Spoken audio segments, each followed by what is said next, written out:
نحمدہ و نصلی علی رسولہ الکریم اما بعد فاعوذ باللہ من الشیطان الرجیم بسم اللہ الرحمن الرحیم۔ شروع اللہ کے نام سے جو بڑا مہربان نہایت رحم کرنے والا ہے۔ ناصر آفیشیل کے ساتھ میں حاضر ہوں۔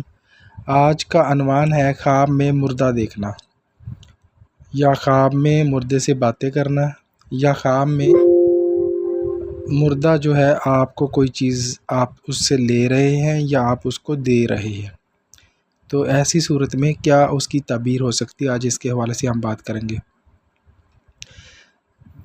دیکھیں، اگر خواب میں آپ کی والدہ، آپ کے والد میں سے اگر کوئی فوت ہوا ہے، یا آپ کے عزیز و اقارب میں سے بہت زیادہ قریبی جو آپ کے جو قریبی ہیں وہ رشتہ داروں میں سے فوت ہوئے ہیں، تو وہ آپ کے خواب میں آتا ہے اور آ کر آپ سے کوئی بات کرتا ہے یا آپ سے ملتا ہے، تو سمجھیں کہ جو کام آپ کرنا چاہتے ہیں اس میں ناکامی کی نشانی ہے، کوئی پریشانی کی علامت ہے۔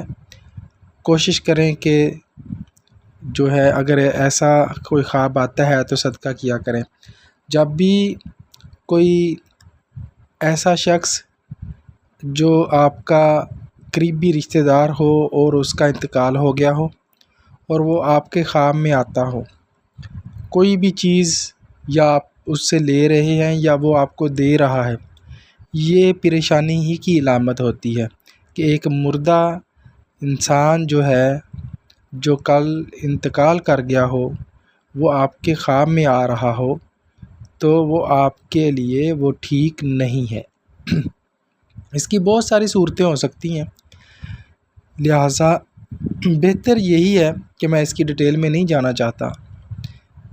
بہتر یہی ہے کہ جب آپ اس طرح کا خواب دیکھیں تو آپ صدقہ کیا کریں، اور وہ جس کے بارے میں وہ آپ کو بتا رہے ہیں خواب میں، یا جس کے متعلق وہ ہو رہا ہے، اس کا مطلب یہی ہے کہ وہ اس کے متعلق جو ہے آپ کو پریشانی آنے والی ہے۔ لہٰذا اپنا جو ہے جو ہی یہ خواب آئے کسی کو بتانے کے بغیر جو ہے آپ اس کو صدقہ کیا کریں، اور اللہ تعالیٰ سے دعا کریں کہ ہمیشہ اپنی خیر و برکت ہو اور اپنی حفظ و امان میں رکھے اللہ تعالیٰ سب کو۔ تو یہی آج کا عنوان تھا۔ اپنا ڈھیر سارا خیال رکھیے گا۔ اللہ حافظ۔